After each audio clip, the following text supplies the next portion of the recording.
ओम शांति। मधुबन मिठा बाबा आज मोर अगणित कोटि कोटि भाई भौणी एवं माँ मानू ए महाशिवरात्रि मोर हार्दिक हार्दिक अभिनंदन शुभेच्छा मु जनाऊँगी।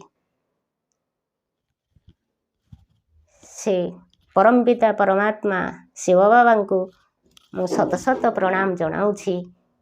हे मोर अगणित भाई भौणी माँ माने आज तुम्हें माने से परम पिता शिव बाबा पाखरे निजर मनर कथा प्रकाश कर एवं मनरे जाग्रत दीप को जाली निजर दुखमय जीवन को केमिति सुखमय करिवो सेमानंका पाखरे से बाबा पाखरे तुम्हें निवेदन अर्पण कर।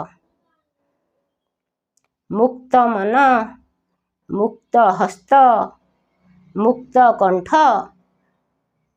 खोला हृदय खोला आखि से परम पिता पाखरे निजकू समर्पण कले आज परम पिता तुम प्रति बहुत अश्रुल श्रद्धांजलि ढाली देवे। मु एतिकी कामना करे मोर कोटि कोटि भाई भौणी माँ माने केमिति बाबा ठारू आज ए वर प्राप्त करंतु मु तांका पाखरे कृतज्ञता जनाऊँगी। हे मोर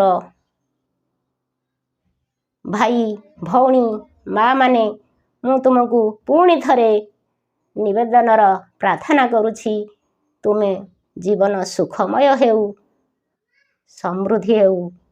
मु आज एतिकी कही बाबा निकटरे मु नमस्कार जनाऊँगी। ओम शांति ओम शांति ओम शांति।